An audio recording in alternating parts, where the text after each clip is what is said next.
Interlude of a council with the king and his advisors. All right, I understand the situation now. The young king of the land leaned wearily on the arm of his throne and sighed deeply. He had an office, separate from his throne room, with a perfectly good chair in it. The throne was all elegant and cushy. He thought it would be more efficient simply to shut himself up in his office and work, but somehow he didn't think he could get away with that. What, are they afraid I'll just abandon my duties? He glanced to the side, where a red-haired cardinal was standing. The cardinal snapped, "Your Majesty." "Yes, yes," the king replied, and looked down at the papers in his hand. Even in the royal family there were many who could not read or write. One need only hire a scribe to help them, but it was nonetheless a useful skill to have.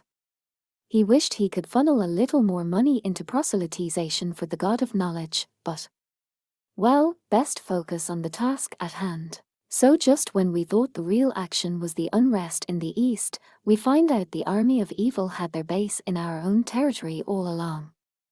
A most ordinary occurrence, I dare say.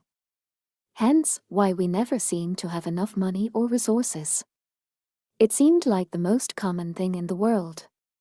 No country existed that had limitless amounts of everything at all times. Collect too many taxes, and there would be a rebellion. Fail to collect enough taxes, and the national coffers would run dry. Without money in the treasury, it would be impossible to implement policy, and then there would be more grumbling. No part of the running of the nation could be neglected, and yet one was only given so many cards to play. One had to use them thoughtfully, one turn at a time. Frankly, it's a lot easier running a party of 6 people, the king thought. The red-haired cardinal snickered softly, and smiled as if reading the king's mind. In all history, the only flawless nation-states have existed in the imagination. And is that a reason I shouldn't aim to have the first real one? As if they hadn't had this discussion before. The king shrugged in a gesture not unlike a lion. The cardinal nodded. At least the ideals of the country may have their feet on the ground and be more than peasants dreaming in between the jobs on their farms. That's the idea. The king nearly sighed. He had lost count of how many times this was, but managed to hold it back in deference to the cardinal, who was looking at him as if to say that all he ever did was complain. He coughed once to cover himself, then pointedly rolled up a sheet of sheepskin parchment. "It looks like we're maintaining the battle line," he said. "The soldiers are holding out well. Make sure they have all the supplies they need." It wasn't that the national treasury had much to spare. But only a fool would begrudge his troops the provisions they needed. "The last thing I want to do is shoot our people in the back." "Very true." The cardinal nodded without even looking at the paper. "Also, we have reports that a unique monster has appeared. And been dispatched by adventurers, I see." For the first time that day, the king looked genuinely pleased as he studied the paperwork. "Your Majesty." "I didn't say anything." Shit." The king scowled again, for a reason altogether unrelated to the cardinal's scolding. A silver-haired attendant, standing in one corner of the room, gave a proud thumbs up, even though her studiously neutral expression never changed. So, there was someone on the inside. That would explain how they knew what to do. The king took a quick look at the report of the disturbance in the water town. "Sounds like those bastards were hoping to get to the capital." "Well, it is the hinge upon which the entire country turns," the cardinal said lightly. "A map of the capital city, and of the castle grounds. Get our hold of those and who knows where your thoughts might go. Hey. If they took me too lightly, they'd have another thing coming. I'd say it's exactly because you're so light that they thought they could just sweep you aside," the silver-haired lady mumbled, entirely disrespectfully. "The point is, the plot failed. We can worry about the legalities later," the cardinal continued, not precisely acting proper either, and the king snorted, not the least amused. He passed the letter to the cardinal, who glanced over it again, and then promptly threw it into the fire in the hearth. Waste of good parchment, the silver-haired attendant commented, her tone just this side of sarcastic. But the cardinal had known the lady a long time, and was well acquainted with her barbs.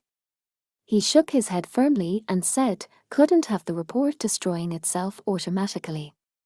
When you plan to deny all knowledge of me and my hired help if we're captured or killed. You were the one who decided that royal orders were to be fulfilled even at the cost of your life, and even if there were none to retrieve your corpses, the king rejoined. True enough, she said disinterestedly. That was what it meant to be a deniable asset. If that was the sort of thing you complained about, then you weren't cut out for the job. The attendant knew perfectly well that her life was disposable. Instead, she turned girlish eyes on the king and said, so, what are you going to do? There's nothing so pointless as a game in which all the cards are face-up, the cardinal answered, seemingly intuiting what the king was thinking. That's right, he said, nodding. I don't have to lower myself to playing along with their little tricks. Did you see what we received from the esteemed lady from the frontier? The responses were immediate. You mean the scroll, sire? Awfully convenient timing. The king grinned as if seeing his plans come to fruition. The gates bell. HMPH. Chaos sons of bitches aren't the only ones who can go chasing after maps. I never realized we knew someone who dealt in such things, the silver-haired lady said. She sounded impressed, but her expression changed not at all. Color me surprised.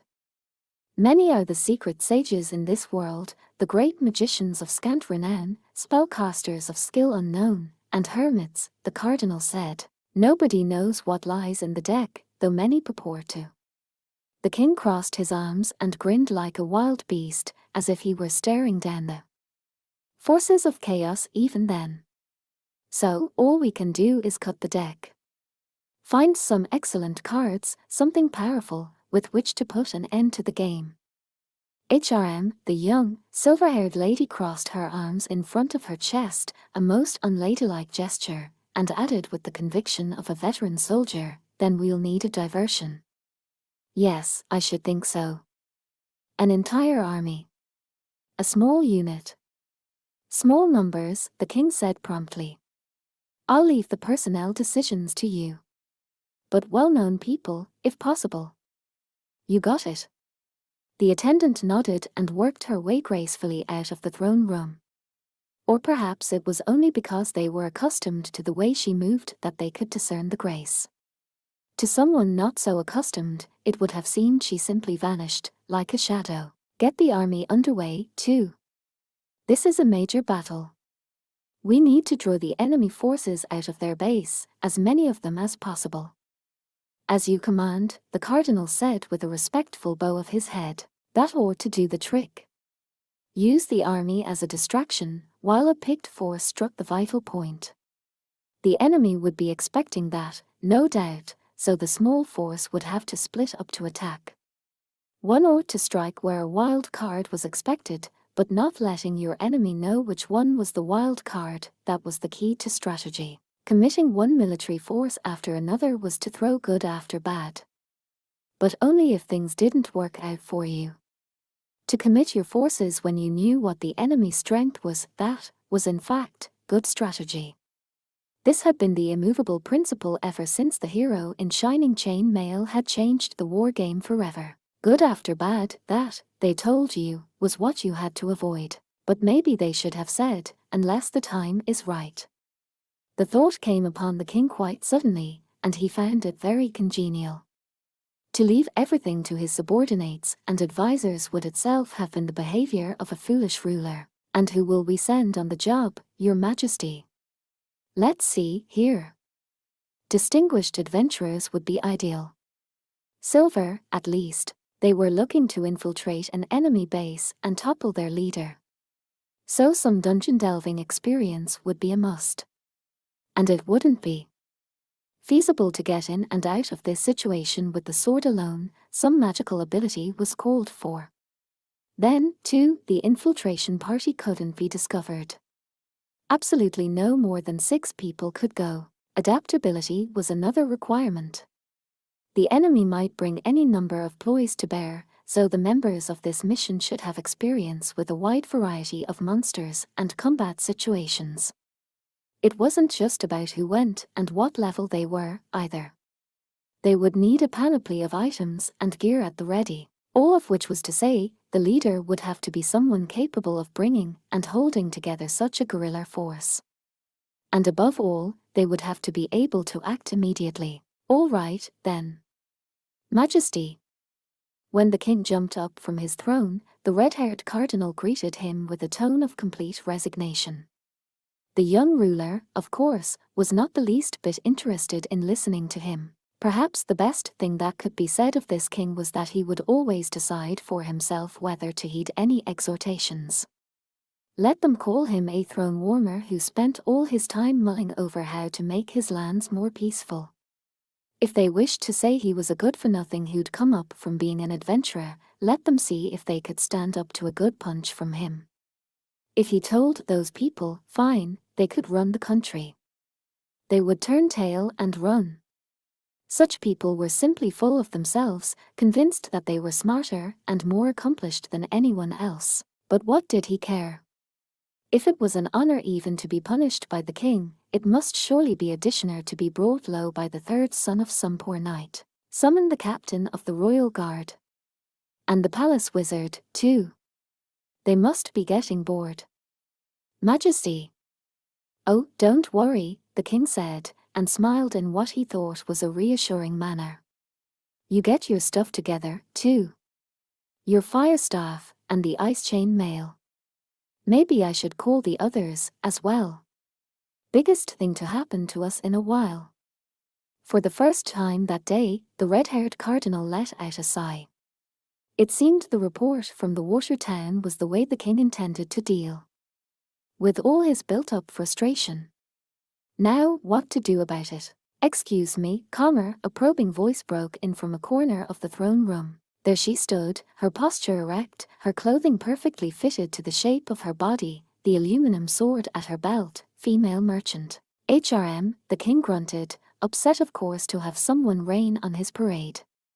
Those two words were the first thing this woman had said since she arrived. She had otherwise been completely and diligently silent. He knew there was no reason not to listen to her. He stilled his hand, which had been reaching for the vacuum sword at his hip. What is it? You know you're welcome to speak your mind at any time. May I indeed, Your Majesty? I've never known your counsel to be ill-considered. But I have done my share of very foolish things. The slightest of rueful smile seemed to creep over female merchant's face, barely a twitch of her lips. She let her gaze drop to the ground for a mere second, then she raised her head and looked straight at the king. My mind, then. There is a report I must bring to Your Majesty. What would that be? I thought you might ask that, sire, female merchant said, so I took the liberty of summoning them already. That was when the door flew open with a bang, and a voice as refreshing as a spring breeze came flying through the room, Majesty. We're here. The sound of two sets of footsteps followed, and his little sister came tumbling into the room. Manners scolded a black-haired woman, but she quickly tried to compose herself in the presence of the king. One ought to strike where a wild card was expected, but not letting your enemy know which one was the wild card. The king groaned softly and tried to find the words. Finally, he said the only thing that came to his mind, a fine strategy. My thanks, sire. Female merchant smiled with just a hint of pride, but the king slumped back onto his throne with a sigh. Chapter 5. Of what problem there could possibly be with a male human fighter. Ugh. It's so slimy. You just won't shut up about that. Put on some shoes, if it bothers you so much. I'm a rear, you know that's the one thing I can't do. Why, if my dear, departed grandfather found out, he'd spank me silly. Schlip, schlip. Tock, tack. One pair of bare feet, one shod, echoed through the sewers. It felt as if they might be the only living things down there in the gloom. The red-haired boy held his staff aloft, the end shimmering with magical light, he was aware of his own nerves fraying. I wonder if this is what a city looks like after it starts to go to dust. It reeked. The water that flowed past them was murky with pollutants. The rats, and even the bugs, were nowhere to be found anymore. The boy didn't know how long it had been since the city had fallen. Less than a month, he supposed. And the decay had already reached the sewers underground. The wizard boy shivered, praying that the girl beside him wouldn't notice. He didn't have the courage to look and see whether the thing he'd just stepped on was a corpse or not. Yuck. I just stepped on something squishy. Squishy and soft. Shut up. Be quiet. Despite the boy's scolding, the rear girl with him, a warrior with a sword strapped across her back, continued to squeak and squeal. She was quick to fear but not to take offense. You could say that she had thin courage but thick skin. Her cheerfulness, though out of place, was something of a saving grace in this abandoned city. But Wizard Boy was both too embarrassed and not honest enough with himself to admit it. Just imagine what would have become of him if he'd been thrown into this situation all alone.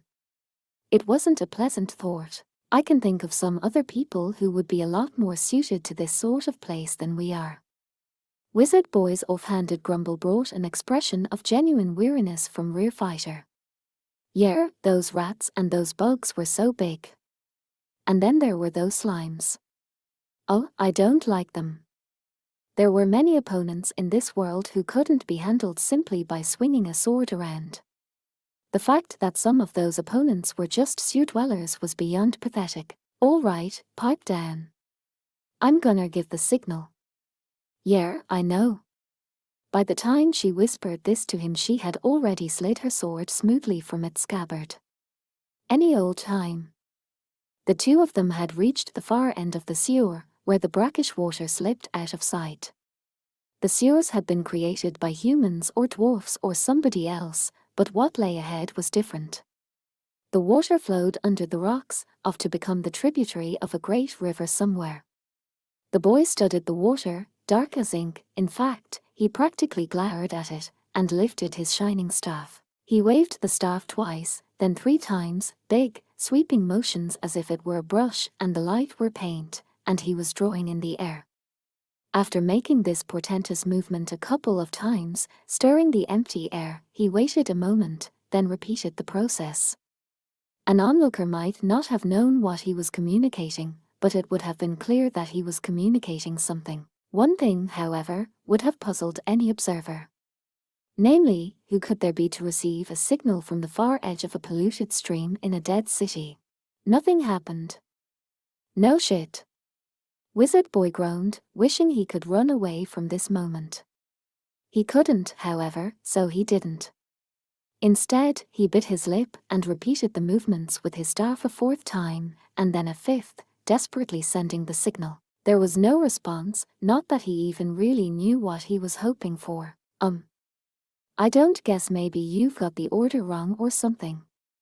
No way, Wizard Boy snapped. Even if I did, they'd still notice it.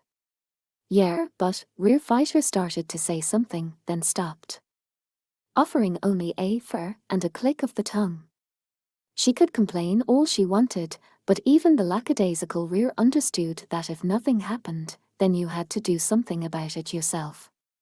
But she didn't feel like there was the slightest thing she could do about it. Every last stupid little thing here is all Teach's fault. Looking to vent some of her anger, she gave something by her foot a good, hard kick. She didn't even know how it had managed to ride the stream all the way down here. It was an old, rusty metal helmet. Released from otherwise being destined to sit there until it turned to dust, the helmet smacked off some nearby rubble with a great clang.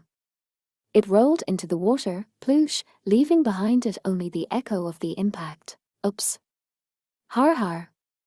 Listen, you, Wizard Boy eyeballed the girl, who flinched a little, perhaps expecting a storm of rage. But before he could say anything, everything else was drowned out by a heavy, wet slop. The two of them froze, and then, as if on cue, they looked in the same direction. It was a hand. It stuck up out of the stream, sending ripples across the dark water, grabbing firmly onto the shore. Next shoop, up came a heavy body. The thick, sticky water went flying almost like mud. There was a cheap-looking metal helmet. Grimy leather armor. You could almost mistake it for living armor or an undead monster. But it was an adventurer, and he worked his way onto dry ground. It's just as our information indicated. At least it appears to have been correct. The man didn't even glance at the boy and girl, but shook himself like a wet dog coming in from the rain. Then he turned his back to them and stuck his hand back under the water, his arm tensing with exertion. What he pulled up was a muscular body covered in armor, a hulking man with a great sword across his back. Wouldn't have occurred to me to think they didn't trust us. That info came from the quest giver, didn't it? Even if the quest giver is telling the truth, there's always a possibility that unexpected circumstances could have caused the path to collapse.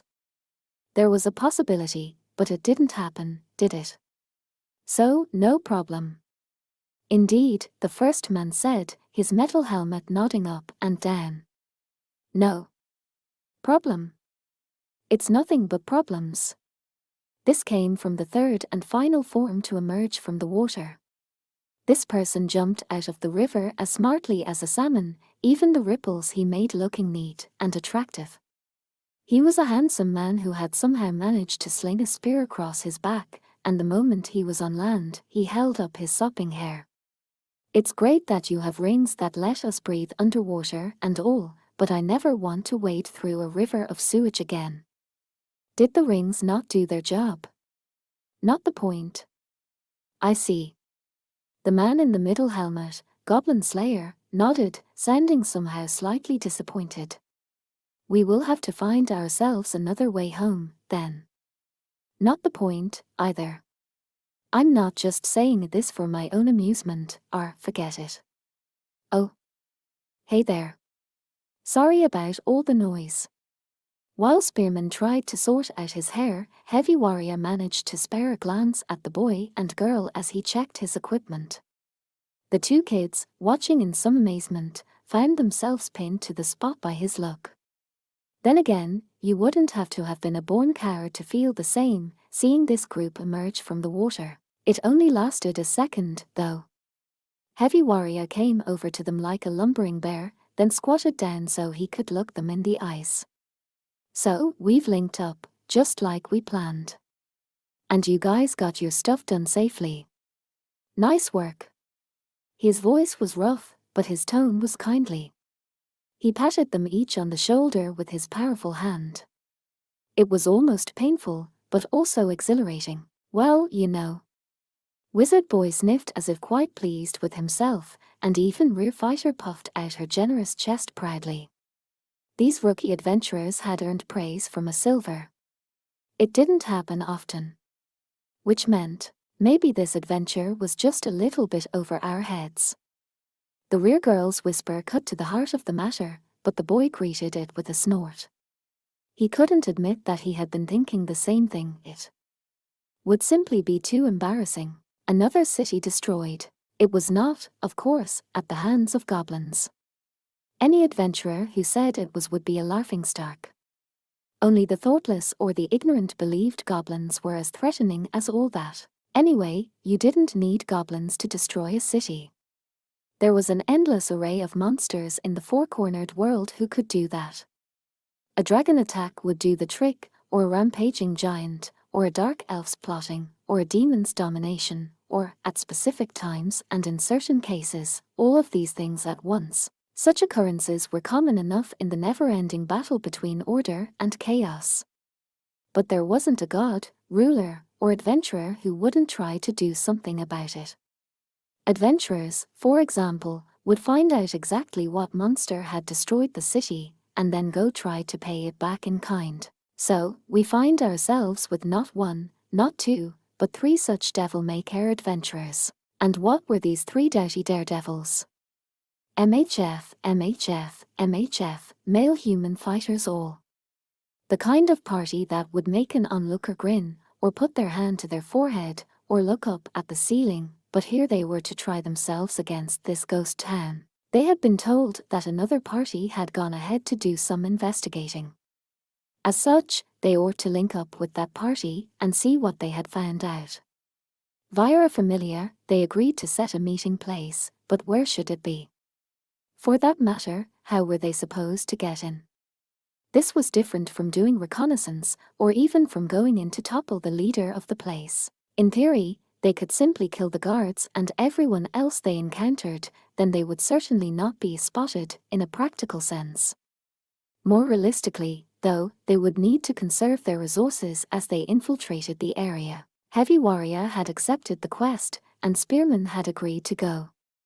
With him with hardly a second thought, Goblin Slayer had required some dragging, but came along.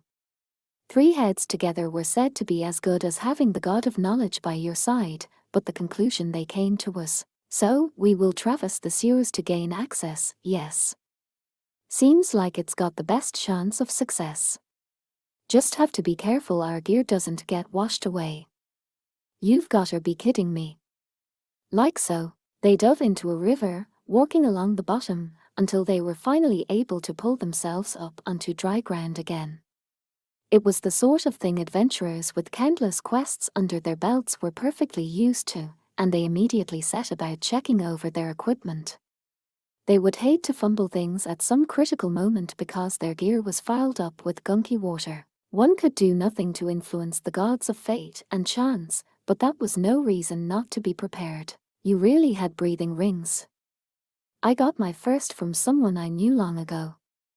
It was a gift. Quite some time past, there had been on the western frontier a wizard very knowledgeable about magic and the gate spell and so on. When Goblin Slayer mentioned it, Spearman realized that he, too, vaguely remembered such a person. From his first year or so, perhaps, back when he was a newly minted adventurer. "Oh, is that right?" he said. "I haven't had many chances to use it in this way." Spearman decided not to think about what other ways there might be to use a breathing ring. He was sure he didn't want to know. Instead, he started wiping off his armor and getting his hair in order. "So, what's the situation?" Heavy Warrior asked, trying to move things along. "We did our best to get a read on it," the red-haired wizard boy said. He still had the lankiness of youth, and he possessed a certain fiery forcefulness, but that was all. As he unrolled his map, Heavy Warrior observed how well the boy communicated the information they needed. Wonder if he studied a bit under a certain scout, Spearman thought with a smirk. To learn. To grow. To take your first step away from being a complete novice. It could hurt to realize how inexperienced you were, but it could be invigorating, too. He'd gone through that phase, as he well remembered, and this headstrong young man touched his heart for that reason. But it rubbed him the wrong way how the boy gestured sit down to the rear girl with a wave of his hand, without even looking at her. Got a ways to go still. Spearman smiled to himself, and tossed his waterskin, wrapped in oil paper, to her without a word. "Oh, she blinked her big eyes and ducked her head as if embarrassed. "Thanks. Don't mention it. Just remember to breathe. If you can give a good swing of that sword when you need to, that'll see you through." He gave her an affable wave and went back to checking his stuff. He quietly kept her in his peripheral vision, though. After a moment's hesitation, and with a touch of embarrassment, she took a couple audible gulps from the canteen. He wasn't very good with rear ages, but he figured she was still a kid. Give her a little time to grow up, though, and she might turn out to be quite a woman. "Can't be dragging your feet, boy," he thought. He saw the way Wizard Boy's eyes went from Heavy Warrior to the girl, and then to him, and he grinned. Wizard Boy promptly dropped his gaze and tried to focus on his explanation, just went to show that the guy had a lot left to learn. "Okay, executive summary time," Spearman said. "Don't make me do all the work." "Pay a little attention sometimes," Heavy Warrior replied, annoyed, but Spearman brushed him off with a quick apology and, with his spear in his hands, inserted himself into the conversation. Neither of them actually thought the other wasn't listening. Of course not. Spearman just wanted to make sure he was clear on the details. "It seems there are hostages." Goblin Slayer's explanation was concise and to the point. if never anything else. His gloved fingers flexed, working over the papyrus map. Some of the cartography left something to be desired, but for a porcelain or obsidian, it was pretty good work. 2 locations appear to be confirmed, Goblin Slayer continued. We cannot leave them here. We cannot allow them to have hostages. A cult ritual, it sounds like, Heavy Warrior added, and Wizard Boy put in, they're gonna sacrifice them, his expression grim. Huh. Spearman didn't sound unduly concerned. Yeah, he seemed to say, that's pretty much what you'd expect from the forces of chaos. Hey, we let them get away with this and the world is done for, right? Maybe. Heavy Warrior shrugged. Goblin Slayer's metal helmet nodded. At the very least, this town was destroyed.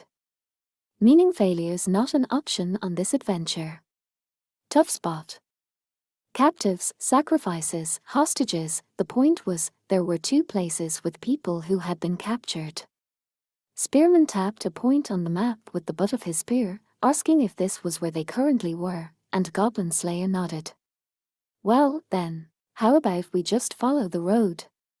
Start with what's closest, offered Spearman. No dice. We can't bust into the leader's place hauling all the captives with us. Heavy Warrior, for the time being the party's de facto leader, stroked his chin thoughtfully. This isn't some anecdote about slaying a dragon, either. I want to hear our scout's opinion about where they're likely to be hidden. Goblin Slayer grunted. There are several possibilities. However, we won't know until we check. Start with the closest spot, then. Stay flexible after that. Play it by ear, ho. Spearman said, shrugging. In other words, just what we always do. Hey, that's how adventuring goes. Heavy Warrior clapped his huge hand down on Spearman's shoulder, ignoring the other man's aggrieved, hey, that hurts. The young boy and girl could only watch in amazement as the adventurers fell into formation as if they were completely used to it. The 2 of them looked at each other, and then Wizard Boy gave voice to the question in both their minds. You guys decided awful fast. To rescue the hostages, I mean. Thought we were gonna just leave here. Spearman grinned. Wizard Boy shook his head quickly. No, I don't mean. Well, it was understandable. Helping hostages or would-be sacrifices was a good deal of trouble. I don't understand the point of not helping them, Goblin Slayer said. Quietly, to which Heavy Warrior made a sound of wholehearted agreement. Spearman nodded, too. We're adventurers, course we want to be, he said. We ain't just mercenaries. If it was just a job, it was just about efficiency. If all they wanted was enough food to keep them alive until they died, then they each could have just stayed home.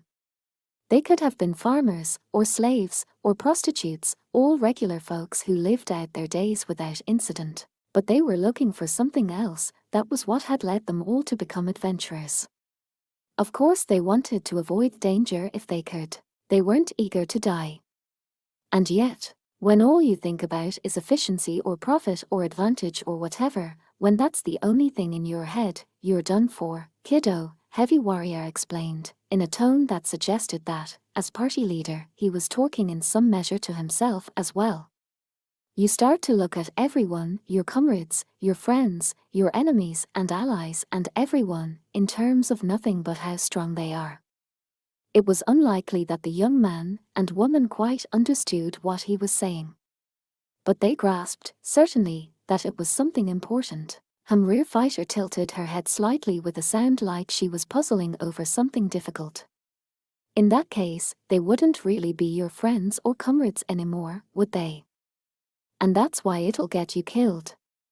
Heavy Warrior smiled like a shark. You'll be all by yourself. That's why such people were called munchkins, in a word, idiots. Yes, there were those who mistakenly believed a real pro knew that the most efficient thing to do was simply to kill all the hostages. But any such person would undoubtedly invite destruction upon themselves before long.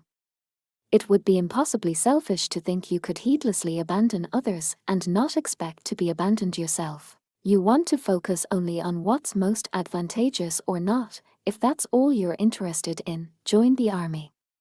Don't come adventuring, Heavy Warrior said.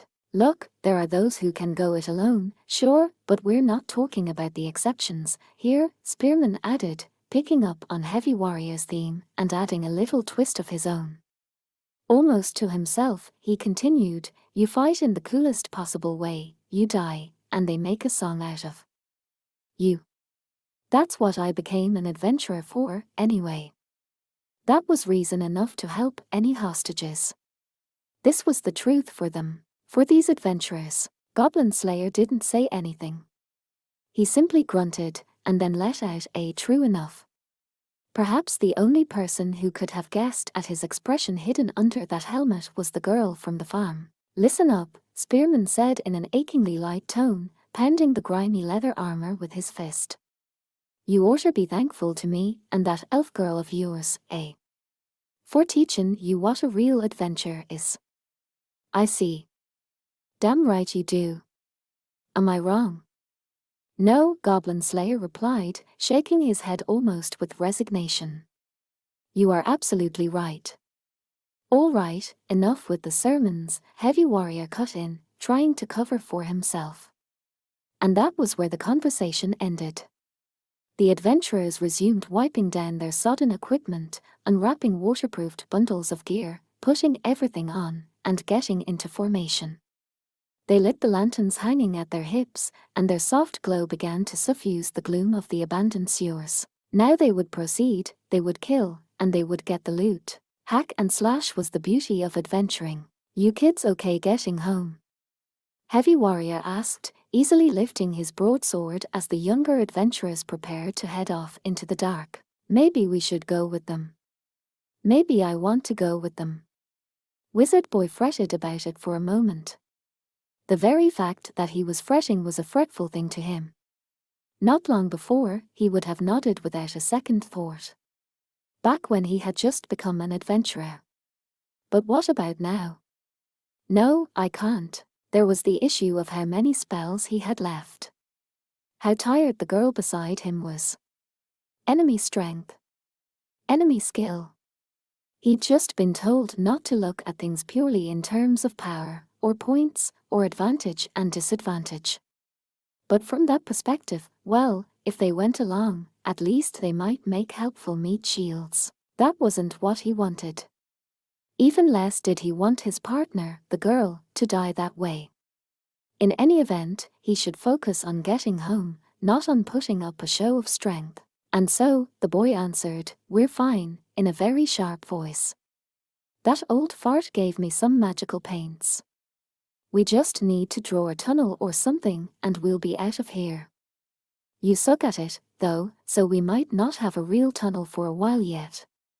Rearfighter laughed out loud, earning herself a shut up and a jab in the side from Wizard Boy.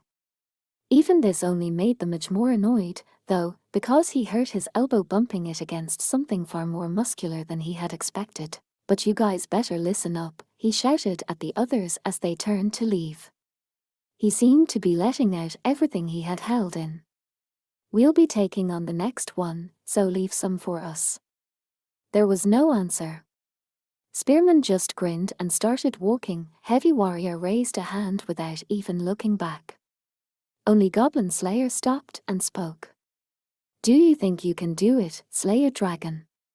The question was so quiet. The boy shook his head reluctantly. Probably not yet. I see. Goblin Slayer nodded, too.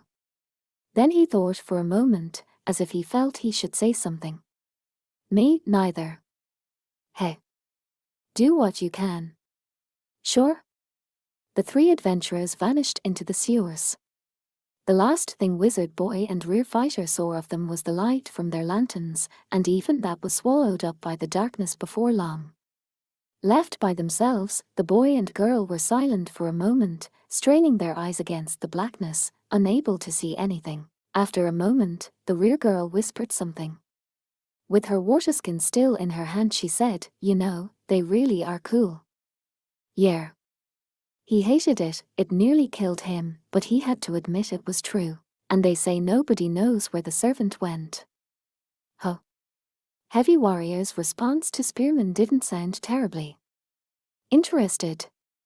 I was sure it was going to turn out that he'd become a monster and was eating people, and you were there to kill him. That's because you're a muscle brain who thinks with his broadsword. Come on, Goblin Slayer, your turn next. Even though the party was trekking through the sewers of a town that had been destroyed by monsters, they didn't feel unduly nervous. They didn't know what they were really dealing with, or where the enemy might be located, or how many of them there were, or whether there were traps, or even, really, what their opponents were after. But that was all in a day's work. An adventurer knew how to remain vigilant without becoming twitchy about every little thing. That was Spearman's personal philosophy anyway, and it seemed Heavy Warrior and even Goblin Slayer shared it very well. There was a grunt from beneath the metal helmet. In that case, 8 ways to kill goblins without making a sound. At that moment, however, Goblin Slayer broke off. The grimy sewer pathway had stopped, intersecting a rapidly flowing waterway that was like a huge river. Ordinarily, a scout like him wouldn't have stopped walking or talking if that was all he was faced with. The issue was the small but prominent boat floating there. It didn't look unusual at first glance. It would allow them to ride the river and continue their journey. The map Wizard Boy had produced didn't extend beyond this channel. Based on the size of the blank space, though, it was clear that the current led to a room with one of the living sacrifices. It was a highly convenient coincidence. And that led to only one conclusion. Suspicious, Goblin Slayer intoned. Got that right. Millimeter. Goblin Slayer nodded solemnly and then approached the vessel, checking it over quickly. There were no holes and no stoppers. It didn't appear to be booby-trapped, just a normal boat. I cannot speak to possible magical traps, however. This is why I keep telling you to get better equipment. Spearman smirked, then had them wait a moment and began rifling through his items. He was able to reach remarkably far into his bag for its small size. It was clearly magical in some way, as was the small wand he pulled out of it. A silver otter at least have something like this along. Watch and learn. I'll try, Goblin Slayer said from inside his helmet. I haven't given much thought to using enchanted items against goblins. Listen, we ain't talking about goblins, all right. Besides, items like that always have a limited number of charges. Can't expect it to be powerful and last forever, Heavy Warrior teased. Spearman only gave a little cluck and waved the wand gently. Lumen. To their surprise, the wand began emitting a faint glow. Spearman drew something in the air with the tip of the wand. It appeared to be the outline of a butterfly or some such, the particles of light scattered. Drifting onto the boat. Nothing. In other words, it's enchantment-free. The boat continued to rock in the water in front of them, looking exactly the same as it had before. A wand of detect magic wasn't infallible, as Spearman well knew. He tossed the item back in his bag, then with one easy motion, jumped onto the boat. That it didn't even wobble under his weight was a testament to his nimbleness. Guess that's really all that's left, huh? Heavy Warrior was the next to board, and this time the boat listed noticeably. Between the broadsword on his back, the armor all over him, and his own not insubstantial physique, it was inevitable. That Heavy Warrior himself didn't so much as sway, let alone lose his footing, was likewise thanks to his well-trained muscles. Most physical obstacles could be dealt with through sheer brute strength. Goblin Slayer was the last to step onto the gunwale. The boat pitched under his weight, but not much. Easy to control. He picked up the oar that lay at his feet, and then tilted his helmet. You will row. Not sure we need to. We're going with the current. When we undo the rope, it'll just carry us along, right? Besides, having someone row would mean one less hand if we need help. Somebody was nice enough to leave this boat here for us, we might as well use it. Heavy Warrior shrugged as he worked to undo the diligently secured rope. If we wind up in a trap, we'll just bust our way out. More fun that way. I see, Goblin Slayer said, and then nodded. Yes. You're right. And indeed, it was a trap. Damn it. Har har har har har har har. Spearman cursed, Heavy Warrior chortled, and Goblin Slayer was silent as they all leaped from the boat. The moment they had arrived at the terminus of the rapids and the room of the living sacrifice, a net had come plummeting down over their heads. No, something like a net, Spearman thought, re-evaluating the situation as he hit the ground and saw the white, sticky thing flying through the air. Whatever it was that caught the oar flung by Goblin Slayer as he rolled away, it wasn't a normal net. It was webbing. The space, which appeared to have once been a cistern designed to prevent rainwater from overflowing, was no longer serving its original purpose.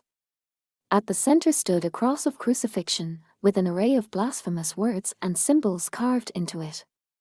And then there was the gooey white stuff everywhere in the room. If nothing else, it doesn't appear to be goblins, Goblin Slayer said, rising unsteadily to one knee. Yeah, no shit, Spearman growled. When you're right, you're right. This looks like a spider's nest. Heavy Warrior kicked at the sticky stuff with his boots, his face contorting into an animal-like snarl. He didn't have to look back to know that the little boat they'd arrived in was completely covered in the stuff. It had fallen on them from above or been fired.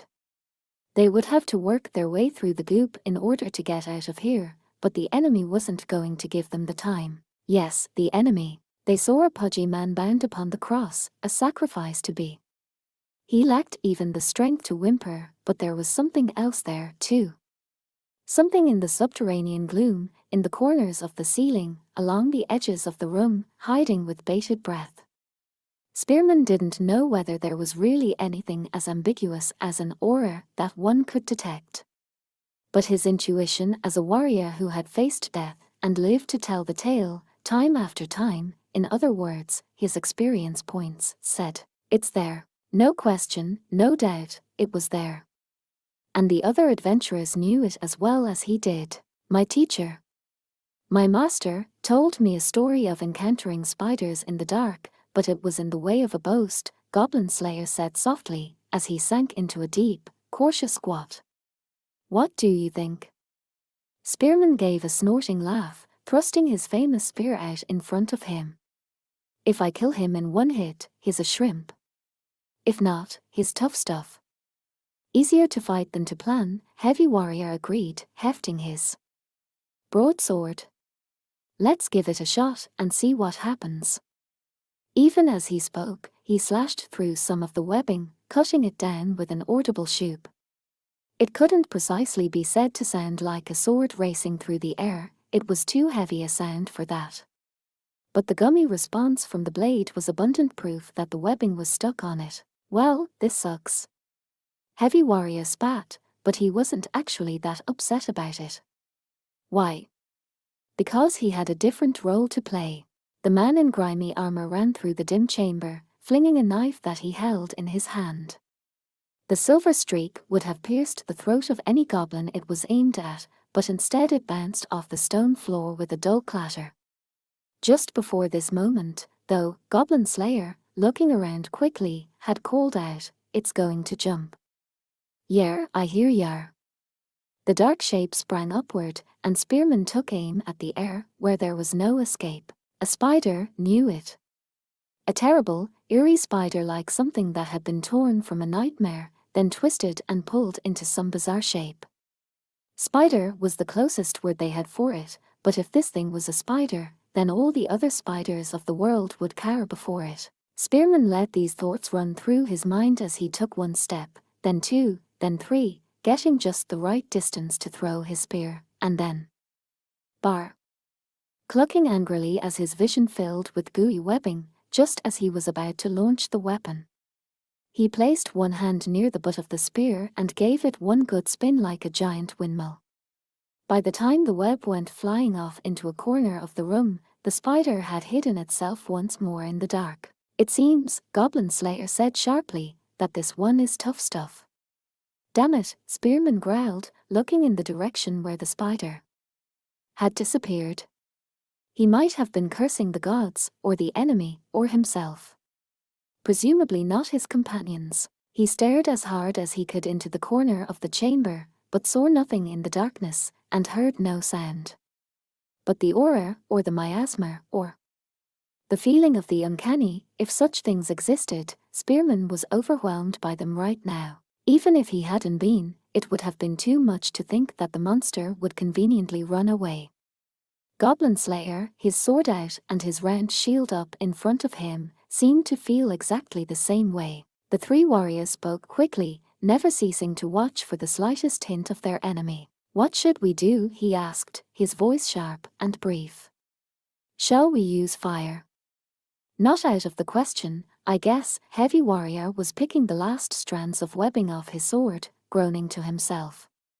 He stole the occasional glance at the man on the cross. "But we might torch our hostage, too, and nobody wants that." "Think it's a good moment for a little magic?" Spearman suggested, but Heavy Warrior promptly replied, no, none of them were eager to resort to magic too quickly in this den of a servant of chaos. "I need a little time," Heavy Warrior said. "Can you make some for me?" "You're the leader," Goblin Slayer replied with a nod. "We'll try it." "Yeah, follow the you-know-what," Spearman said, but despite his tone, he didn't object, and that meant all that was left was action. A human warrior can't be expected to see into dark corners or discover hidden enemies. He can only go forward, attack, keep the enemy's hands full, and kill. These are a warrior's bread and butter. Spearman and Goblin Slayer, without so much as a word to each other, jumped into action at exactly the same moment. They flew like arrows from a bow. Well, such a description might have made High Elf Archer laugh, but they were fast and true. Once again it was Goblin Slayer who took the initiative. He reached into his item bag, pulling out an object and throwing it wildly. In the gloom in one corner of the chamber, the massive spider-like creature once again burst into a leap, launching upward with its 8 knees and 8 legs. A wordless screech came from its mouth. This was immediately after Goblin Slayer's projectile burst with a dry sound, scattering some kind of reddish-black powder everywhere. It was a bug repellent made of pepper and mint, not that the spider had any way of knowing that. But that was hardly enough to subdue this creature of chaos. The spider flew into the air. "Take this." Where Spearman let his spear do the torquing. It pierced clean through the webbing the spider spat out in self-defense, and then clean through the spider as well. It was spear fighting 101, let centrifugal force and gravity do the work. This simple physical blow was enough to slam the spider's soft body into the stone floor. Though of course, even this didn't deal a critical amount of damage. The creature bounced along like a ball, curling up as it came to rest on the ground. It bit through its own webbing with its poisonous fangs and hissed at them. None of them knew if monsters communicated anything with their cries, but if so, the meaning was clear enough: "I'll kill you or you're never leaving here alive," something of that nature. "Hey, that's our line." "Carrick." With a sound like a huge tree breaking in half, Heavy Warrior rose, his own fangs bared in a wild grin. The gloves on his hands glowed with magical power, and in his hands was the boat, freed from the webbing. "Try this on for size." The spider could spit webbing, it could try to jump, but there was no longer any way to protect itself from this simple act of violence. A second later, the monster disappeared under the boat like a bug crushed with a rock. There was a sickening squishing sound, and green goo splattered everywhere. 8 twitching legs were the only evidence that this monster, the giant spider, had ever existed. "Order up!" Heavy Warrior cried triumphantly, removing the ogre gloves that had bestowed his monstrous strength. For a silver-ranked adventurer, to have a magic item like this was just par for the course. Spearman, though, scowled in Heavy Warrior's direction, his annoyance evident on his face. "That was reckless. What would we have done if you'd put a hole in our boat? How would we have gotten back?" Bale and row, buddy, Heavy Warrior said evenly.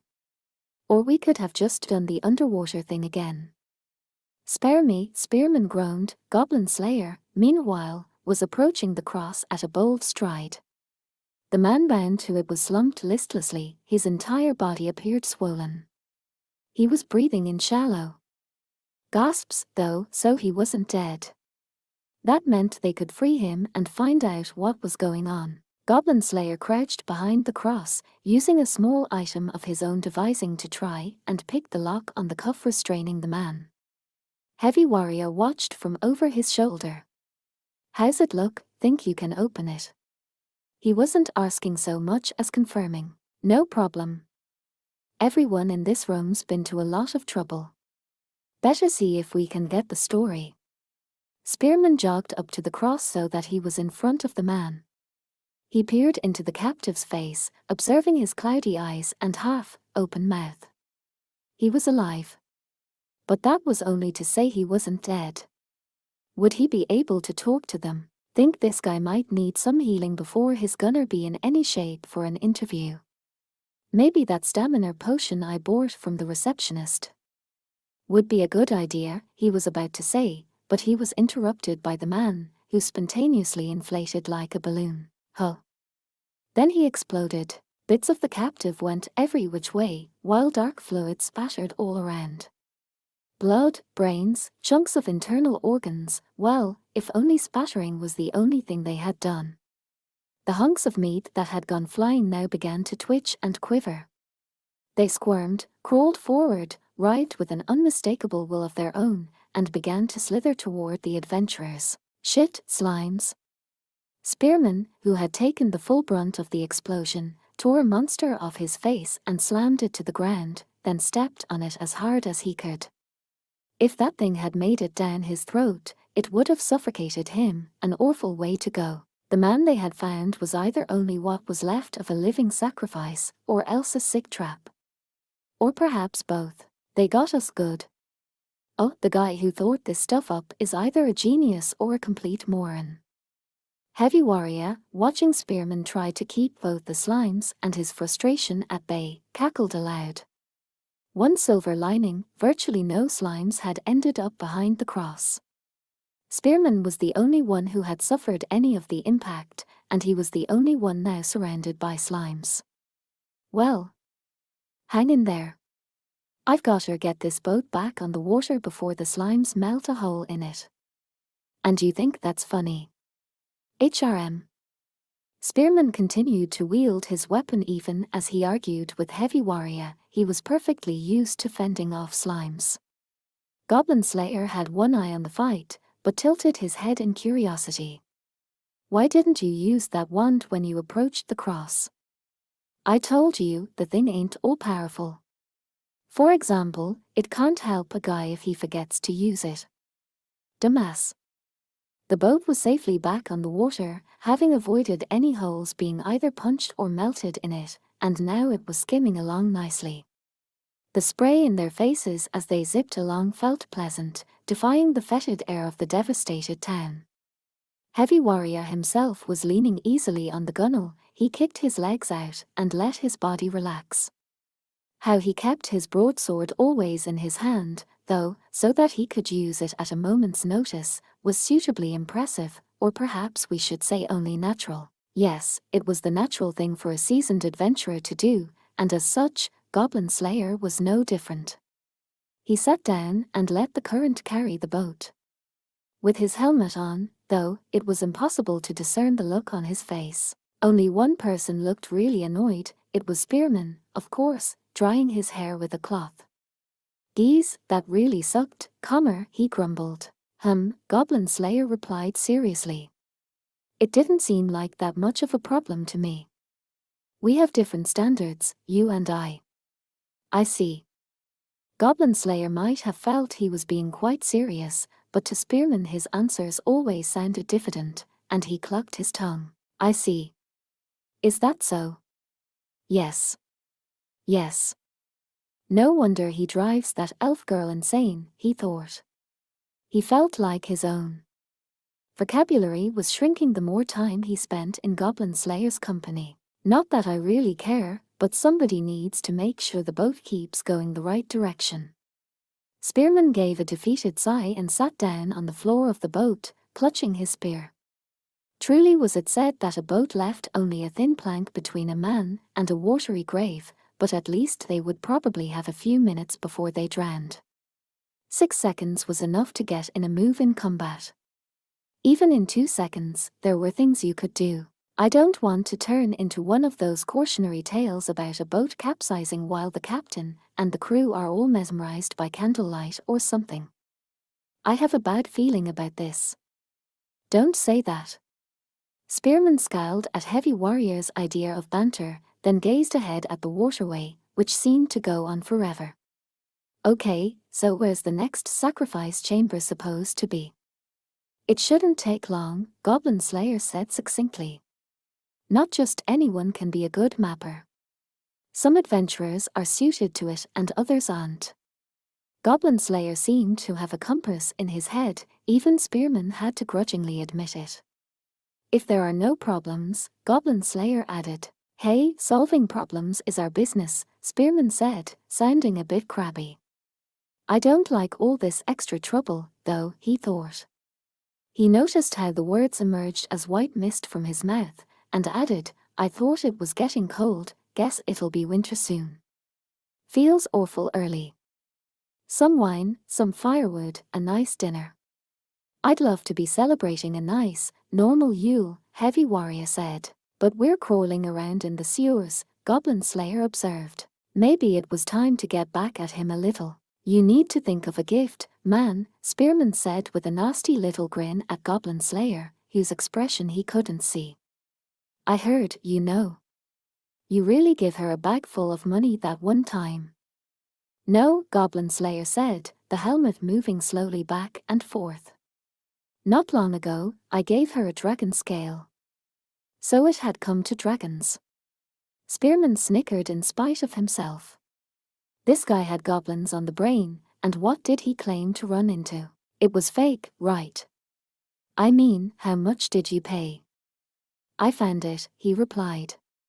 And it was real. His declaration had a frustrating directness. Strange things happen, I guess. There were many mysteries in the world. And as such, Spearman decided to cut Goblin Slayer some slack and change targets. What about you? What, you mean am I gonna get something for the kids? Heavy Warrior shrugged in annoyance, but the gesture was itself annoying to Spearman. Not the kids. The woman. A drink'll be plenty. This was getting ridiculous. Heavy Warrior's impassive face made it impossible to tell when he was being serious. Spearman shook his head dramatically, or perhaps theatrically. Oh, now he is a man with no pride. Is this another one of those after I'm finally king things? Surely I need to at least be a knight before I could hope to have a princess by my side. Think she counts as a princess? As far as I'm concerned. Heavy Warrior let out a breath, then eyed Spearman. If you're so smart, what about you? I'd give something to that receptionist, no question, Spearman said, his best adventurer smile on his face. But then it changed to something tinged with longing. But I'd hate for anyone to think I was trying to bribe somebody. A daughter of the nobility and an adventurer would be one thing, but this was a guild employee and an adventurer. Too much treasure, too many nice meals, and suddenly you might find you were inadvertently causing trouble for the object of your affection. It wasn't necessarily a bad thing to give a gift to show one's appreciation, of course, that was no bribe. But Spearman always struggled to navigate the subtleties of bureaucracy, noble society, and nobles who were also bureaucrats. Not what I meant, Heavy Warrior said with a frown. I was talking about your party member. You owe her a lot, right? Yeah. Good point, Spearman scratched his head. Of course, it wasn't that he hadn't given it any thought, but he'd had other things to worry about. Better give her gold or silver or jewels, you know, something awesome. Something befitting the Frontee's strongest. Shut up. Spearman laughed. I'm happy to spend the big bucks on her, But price isn't the only factor, you know. When you found something you thought would make a good gift for someone, money was one way to get it. But you needed more than good intentions, and sometimes it wasn't enough to give a woman an expensive accessory. Besides, we get more jewels than we know what to do with from treasure chests. You really think she needs another one? Fair enough. It was bad enough as a novice, but when you reached the upper ranks of adventuredom, the worries only got worse. After all, experienced adventurers were so used to seeing gold and silver and jewels that they were practically new to them. Take care of a couple of monster hunts and you could come home with enough loot to fill a large chest. Ordinary people might assume that meant you had made it, but many adventurers didn't feel that way. You might find a flood of treasure, but you equally found that it flowed through your hands like water as you paid for gear for the next adventure, and anything you had left over just sat around. Because no one became an adventurer merely to make money and live a cushy life. Spearman turned toward the soft grunt to find Goblin Slayer looking at him. I wonder if I should get something for the others, he said from within his helmet. Yeah, just to show you appreciate them, Heavy Warrior said. Then, not a question, just confirmation, you do appreciate them, right? Yes. Goblin Slayer nodded immediately. Then he slowly got to his feet. But first, we must make it through the next chamber. With an enthusiastic shout, Heavy Warrior grabbed the oar, it was a 10-foot pole, and pulled the boat up against the passageway. It rocked with a dull bump, which Spearman took as his cue to hop out onto dry land. So, he said, what's next? So it wasn't goblins. A pack of ordinary monsters was practically beneath the notice of such richly experienced adventurers. They had approached the great white hulk thinking it might be a snowy mountain, but it had turned out to be a giant slime, a ridiculous story if there ever was one, but it was over almost quicker than it could be told. Of course, Spearman was still scowling throughout the entire thing. It'd be kinda dumb if goblins showed up in the middle of this evil plot or adventure or whatever this is, Heavy Warrior said, crushing the remains of some unidentifiable creature under his foot. If they'd had a proper wizard or cleric with them, they might have been able to find out what it was, but, hey, if we can kill it, doesn't really matter, Spearman thought. Though a sage might be scandalized to hear Spearman say it really didn't matter to him. Anyway, a dead monster was a good monster. No reason to think any more about it. We need to prioritize any survivors, Heavy Warrior said. Millimeter. I'll investigate, Goblin Slayer responded, approaching the cross at a bold stride. Spearman grabbed something out of his bag, a wand, and waved it quickly. Lumen. The command word activated the item, surrounding it in a gentle haze of light. Suddenly, the cross began to glow as if lit by innumerable candles, shining through the entire room. Hell of a magical reaction, geez. That's because they were doing a magical ritual. Of course the sacrifice would exude magical power. I see. So it's not all-powerful indeed. Well, excuse me. Spearman snapped at Goblin Slayer. Can it? Heavy Warrior said. In the end, there was no way to be sure if the cross was booby-trapped except to check it up close, so he set about undoing the binds. The would-be sacrifice was wounded, badly beaten, and absolutely out of strength, but alive. As such, Goblin Slayer lost no time, checking her over with quick, firm probes of his fingers. Her skin was bluish and dark like a shadow. Her hair was like flowing silver. Her chest was ample. And her ears were long. Not every female dark elf was well endowed, but many people had the impression that they were. It might just be a bit of mistaken lore left over. From the ancient ballads, Goblin Slayer didn't know the truth of the matter, but if nothing else, even he could tell that yes, she was a dark elf. Hey-oh, miss, still breathing, ho. If you can talk, that'd be great, but if not, that's okay, too, just glad you're still with us. Spearman, who had left guard duty to Heavy Warrior, was likewise not hesitant to approach the woman. He knelt and undid the last of her restraints, then hefted her up, the very picture of gallantry. And if you could not explode on us, that would be even better. Explode, the woman said, her breath ragged. I don't know what you mean. Hey, I hardly do, either. It's all good. Spearman gave the dark elf an overcoat. While he made her comfortable, Goblin Slayer surveyed the area. Heavy Warrior casually tossed over a stamina potion, which Spearman gently and graciously helped the woman to drink. Potions were an important resource, but the party didn't regard this as a waste. The woman took one mouthful of the stuff, then two, then coughed gently. Her eyes fluttered open a little wider. A human warrior, and another human warrior. What are you even doing here? We're on an adventure, Goblin Slayer replied. Well, at least he kept to the point. The dark elf woman blinked, surprised, but then her lips turned up in a sarcastic smile. And now adventurers, ho. I just can't win. Wondered if there was anything you'd like to talk to us about, young lady, Spearman prompted, which the woman seemed to find amusing. Maybe the stamina potion had given her a boost, or maybe she was just trying to put on a strong front. Whatever the case, she spoke with the air of someone reproving a naughty child. I'm probably at least 10 times older than you, punk, maybe 100 times. And yet, all women are beautiful, and all young ladies in my eyes, Spearman replied with a completely straight face. He could have been speaking to someone who had been hideously burned, and this young warrior would still have made the same pronouncement with the same conviction. Gods. The dark elf let out an expansive sigh, but a smile tugged at her cheeks. It's really nothing to write home about. Surely you all have an inkling by now. Sure, I figure someone wants to summon a demon or revive a dark god. Or something, Heavy Warrior said with a nod. Yeah, an apocalyptic crisis, the end of the world. The usual. Spearman shrugged.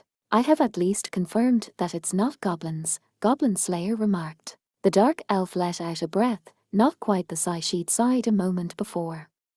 She eyed the men suspiciously, then shook her head. I think you've got the idea. They said they didn't want me to die in one fell swoop, they wanted me to suffer. And suffer it appeared she had. They could see the wounds on her skin even in the gloom. I was supposed to be the offering. They said it would, you know, reach the gods, or summon the gods, or whatever. Spearman mumbled, not sounding particularly concerned. Then he looked at the others. You heard the lady. Dark summoning ritual. What do you think? Heavy Warrior waved his hand as if to say the backstory didn't really interest him. We charge in there, we kill whatever needs killing, and we go home. Simple. The three of them at least seemed to agree on this. What's really of concern is the enemy strength, Goblin Slayer said from under his helmet. He turned to look at the woman. Do you know anything about it? Any information you could offer would help. There's some ultraplanar monster that runs the show around here. A demon or something, a nasty piece of work. He has some kind of special trick up his sleeve, too. But the dark elf woman fell silent for a moment, and when she went on, it was with a self-deprecating tone, almost apologetic. Well, you can see it, he doesn't have a lot of other security. Even this room. Even me. I'm just a diversion. The three adventurers exchanged glances. Oh. Is that all? This time the dark elf woman looked genuinely confused. But there was nothing surprising about any of this to the warriors. It was, in fact, the most predictable thing in the world. I guess he thought we were the main event, Heavy Warrior said, his face hard. Gee, I'm honored. Spearman shrugged, but he did seem pleased.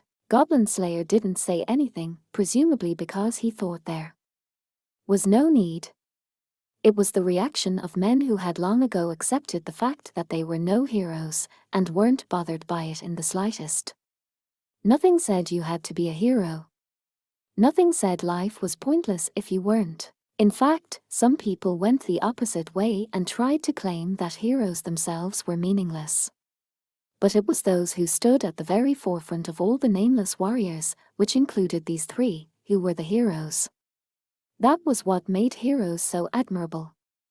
To act as a diversion for such a person, how could anyone be dissatisfied with that? Chaos wants to slop everything over with one single color.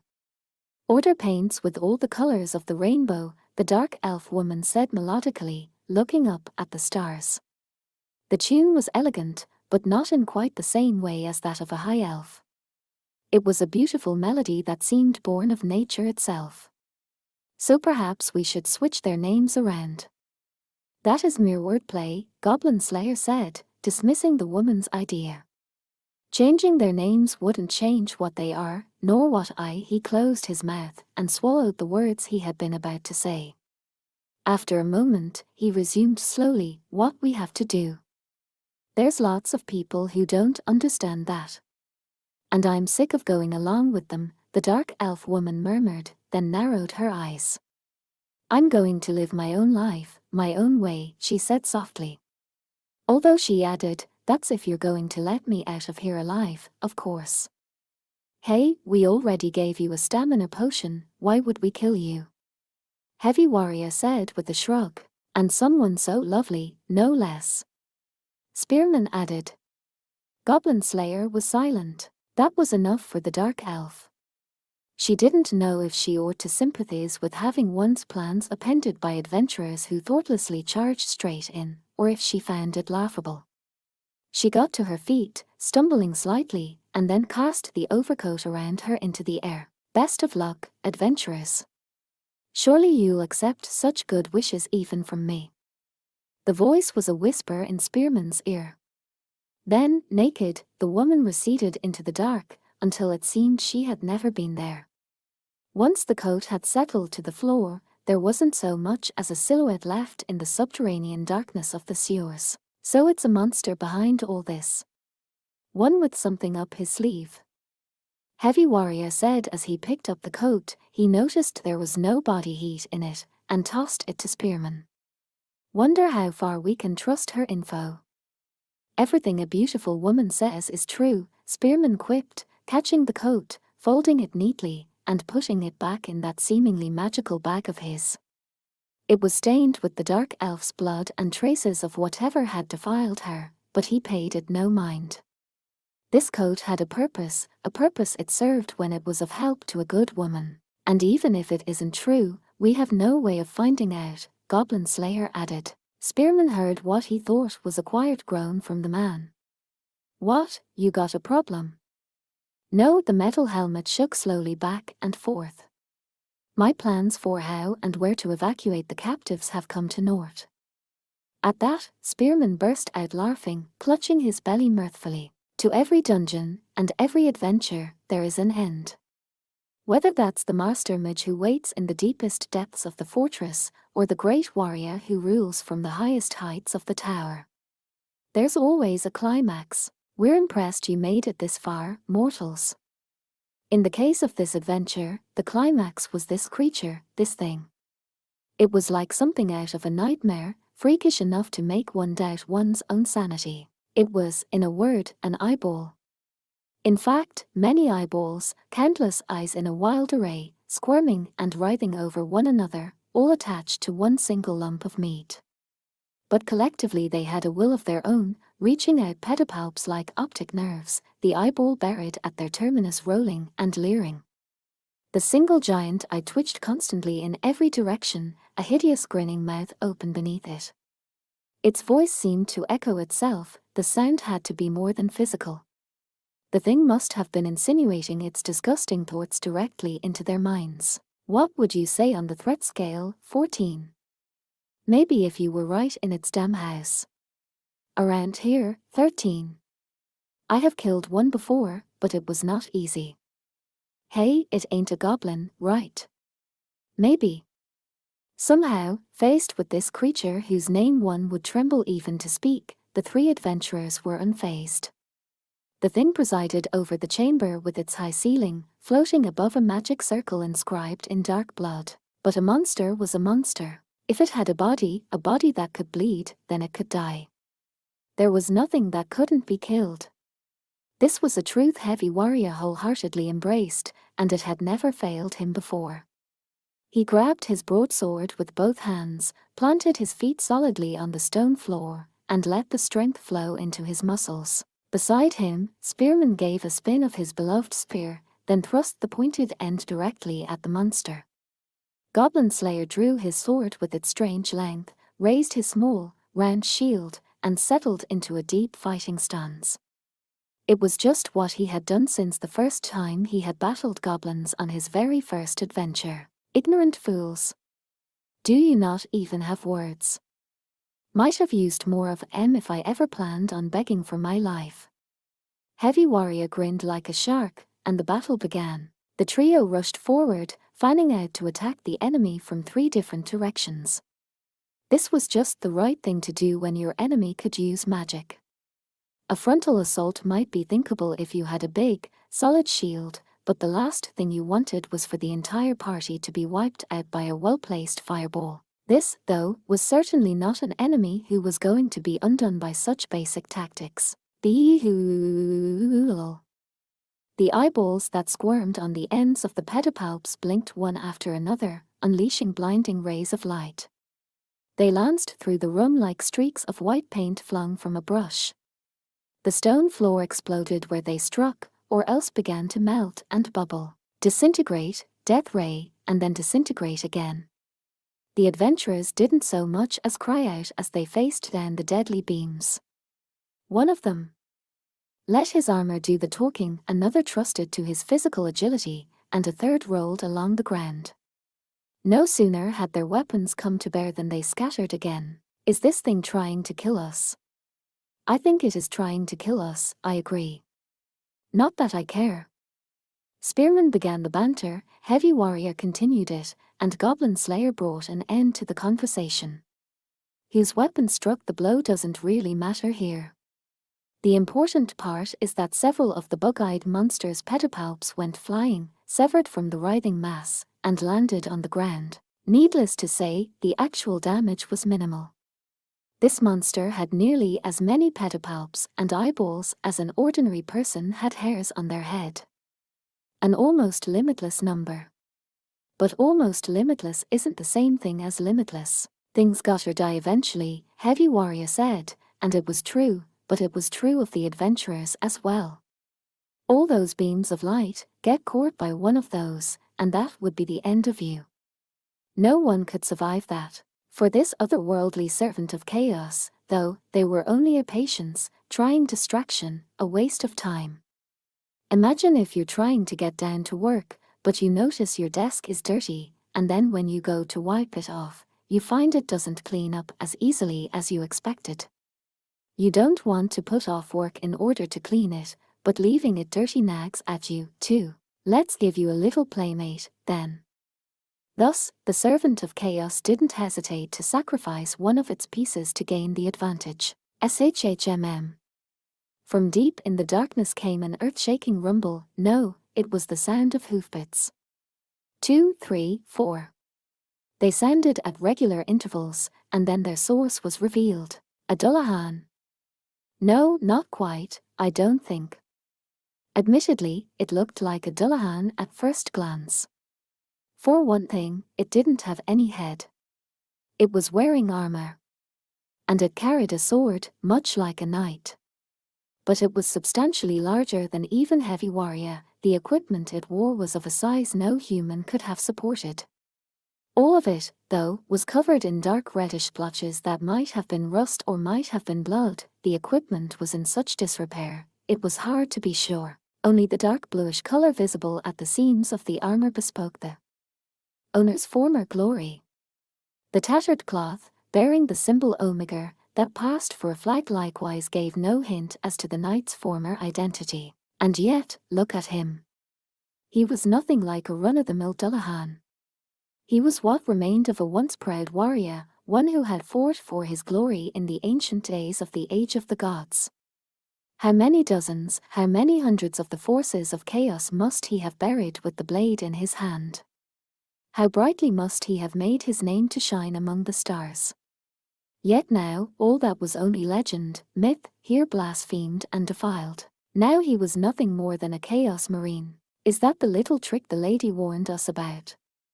Heavy Warrior said, sounding downright pleased. This was getting interesting. The BEM is our real goal, Goblin Slayer replied. Other than those beams, it should be manageable somehow. Man, pain in the neck, Spearman growled, then he took off one of his gloves and slipped a ring on his finger. It glimmered like a shooting star. It chiefly granted him two things, immense agility and incredible strength. Spearman didn't normally wear the ring because most of the time he used his other magic items. When he didn't need to make hair's-breadth escapes, they were often better. I agree completely, Goblin Slayer said with a nod, and pulled a potion bottle from his pack. It was a secret draft that would increase his agility. It was expensive as potions went, but he had never been a man to begrudge his consumables. He pulled the stopper, then tossed it through the slats of his visor, swallowing it down in a couple of quick gulps before tossing the bottle aside, breaking it. He'd heard the effect lasted only a minimal amount of time, and he had brought it along as an experiment. There was one thing about it he liked, that if goblins stole it, they could be relied on to immediately drink it, and with its brief period of effect, it wouldn't cause any serious problems for him. What are you going to do? Goblin Slayer asked. Heavy Warrior looked down almost disdainfully at his smoking armor and said, couple of hits won't kill me. So I'm just gonna bull through. He'd actually taken a direct hit from one of the beams earlier, but evidently he had shrugged it off.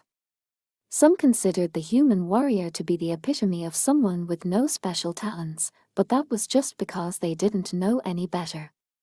Killing off a warrior who had trained and trained to toughen himself was no mean feat. Thus, this one who couldn't be beaten down, and hardly knew the meaning of the word fatigue, went on the attack. That in itself made him a major threat on the battlefield. Just because one is immortal is no reason to waste time. Now your lives will burn.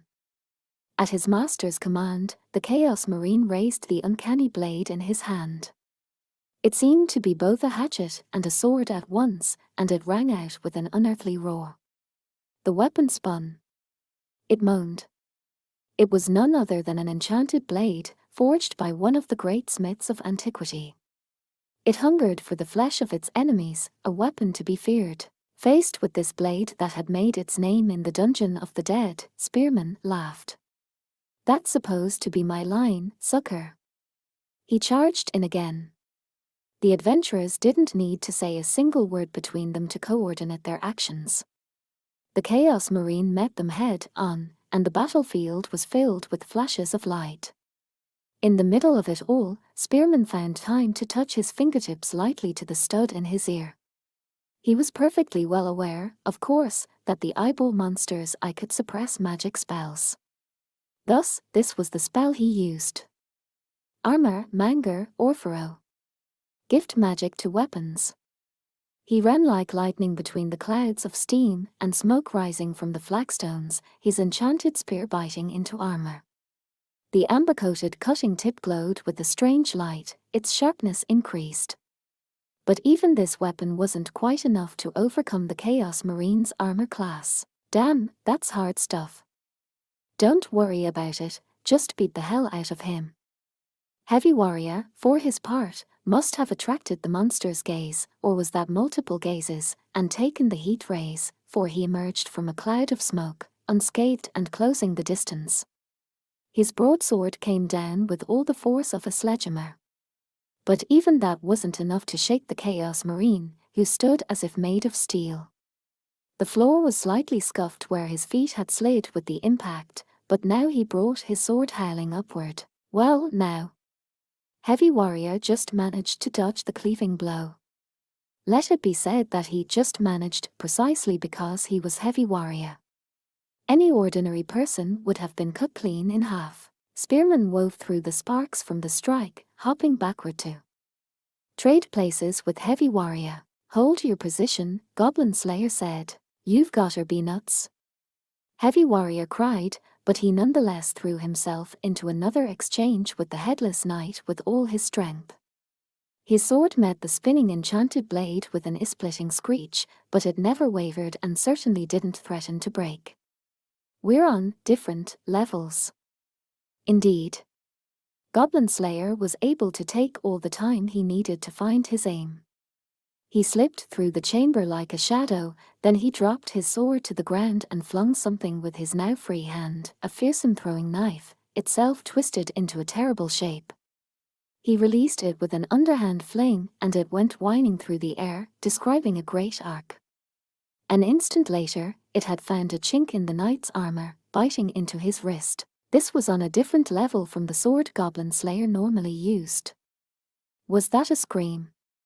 It was hard to tell. There was a sound like metal cutting metal, and the hand came flying off, sword and all. Now you're mine, Spearman said, not about to miss his opening. He moved his grip on the shaft of his spear, shortening the length, then drove home a brutal blow from point-blank range. His target, the arm of the Chaos Marine, now exposed by the loss of its hand. It felt like he was stabbing a pile of gravel, but the weapon tore through the wound, and Spearman wasn't finished. Sagator, Quelter, Radius. Strike home, arrow. The tip of the spear released magic missiles one after another, a deluge of blows from that most basic of offensive spells. These arrows ignored armor class and always hit home. Now they ran roughshod inside the armor, battering the body of the Servant of Chaos. 3 times the Chaos Marine jerked like a broken puppet, and then he was still. When Spearman pulled his weapon back, it was followed by a massive wirework and green stones with runes carved on them. So this must be one of those Huade Corlet golems, Spearman thought. If nothing else, it couldn't hold a candle to the warrior of old who must have once worn this armor. Seems you can't rely on antiques. Maybe it was just the human's poverty of comprehension that made it seem there was a hint of annoyance in the supernatural voice.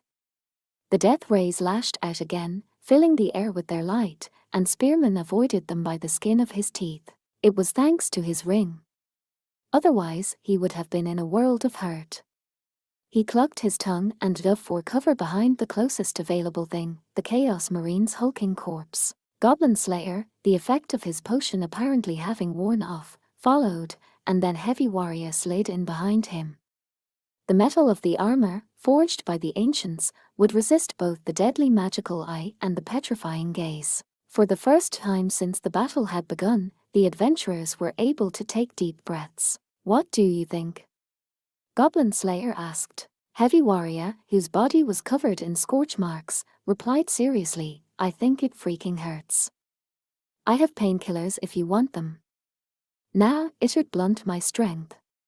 What I need is to keep kicking. Give me a stamina potion.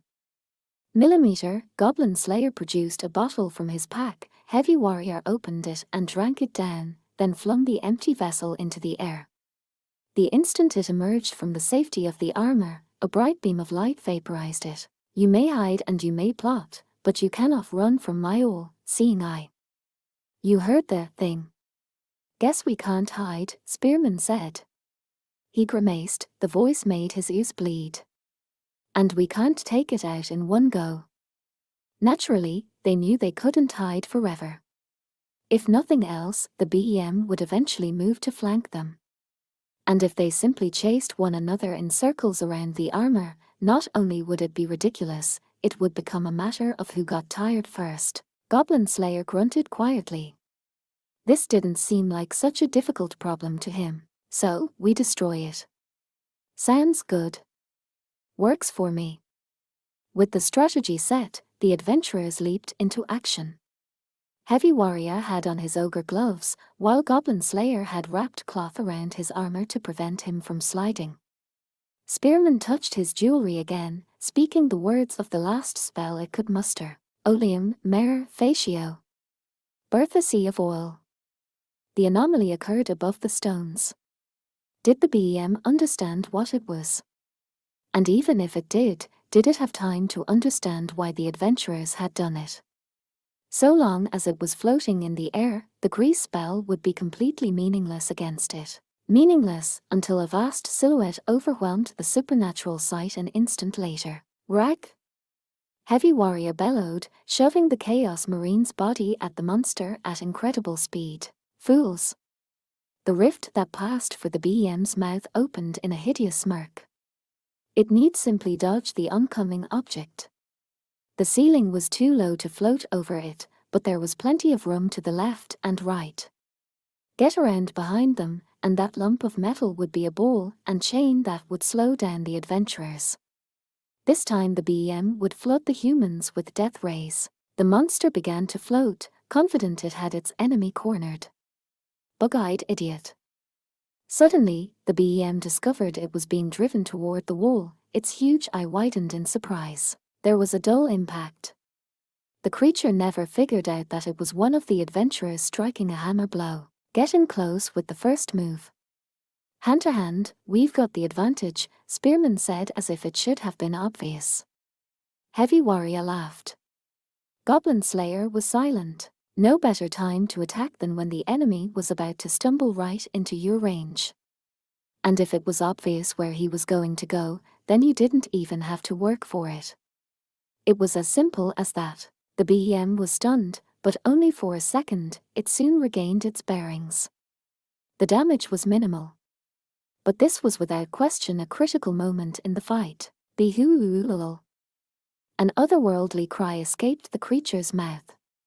The hulking armor that had smashed into it had crushed half the BEM's eye, splattering a horrifying fluid everywhere. The creature wouldn't die yet. It wasn't dead. But that was the best that could be said of it. No longer able to float, it settled to the ground, where it tried to crawl along. Did it want to run? To fight back? Perhaps it didn't even know, twitching and thrashing, howling and screaming as loudly as its ultraplanar voice was able. You damnable barbarians. You're not wrong, but you're not quite there, either. Heavy Warrior grabbed the ancient sword, the Kusanart, that lay at his feet. The weapon howled for joy to be hefted by a new master, quivering to complete its mission. It's damnable great barbarians. And then the monster whose name one hesitated even to speak was reduced to a simple lump of meat. Then it was over. The foul air, the miasma, whatever you wish to call it that had settled over the deserted city thinned and dissipated. The circle carved into the floor, which had glowed with magical power, faded, parts of it were gouged away now, and it no longer functioned. That was the end of the adventure. Heavy Warrior cleaned off the blade and returned it to the former warrior of the gods. He wanted to see the marine with his glory complete, be he alive or dead. Maybe Spearman understood what Heavy Warrior was thinking, or maybe not. In any event, he snorted softly. You like that nickname? Yeah. Heavy Warrior stood with his chest out, unabashedly proud. Spearman seemed less than impressed, but Goblin Slayer nodded and said, I also like that legend. Huh. Gold coins, silver coins, more ancient currency than you can count. This thing was rolling in loot. Monsters like him like to hoard. HRM. After the battle came the looting. It fell to Goblin Slayer to unlock the treasure chest, while Spearman set to examining their haul with glee. Wouldn't it usually be the scout who gets excited about this sort of thing? Heavy Warrior thought, taking in the odd moment, but then he smiled and shook his head. The three of them were all warriors, so it shouldn't have surprised him, no matter who got excited about what. If that thing happened to be hoarding any books about how to pump up your muscles, I want Any luck? Spearman asked. He is a tome bound in human skin, said Heavy Warrior. I'm not sure, but that seems like a bad sign. Still want it. Now pass. I'm not interested, added Goblin Slayer. Cool, we'll hawk it when we get back. The book was one of only a handful of such ancient texts in the world, but to the adventurers it was just another source of income. It was much the same with the enchanted swords they found. A rookie adventurer might have been thrilled, but for these old hands, I've already got a few at least as strong as that thing. Unless it possessed some extraordinary hidden power, to a silver, such things were hardly worth keeping as spares. Can't be really sure until we get it all identified, but it looks that way. Damn, no spears. The most commonly enchanted weapon is a sword, though axes can be found sometimes, and occasionally a hammer. Those seeking spears or clubs are more likely to be disappointed than not. Sighing deeply, Spearman grabbed a random longsword and tossed it to Goblin Slayer. How about you carry at least one enchanted sword with you? It's totally lame for a silver not to have any magical weapons. I don't need it, Goblin Slayer said simply. I would be in trouble if goblins stole it from me. Arg, you're hopeless. How about you take that staff? Make a nice gift.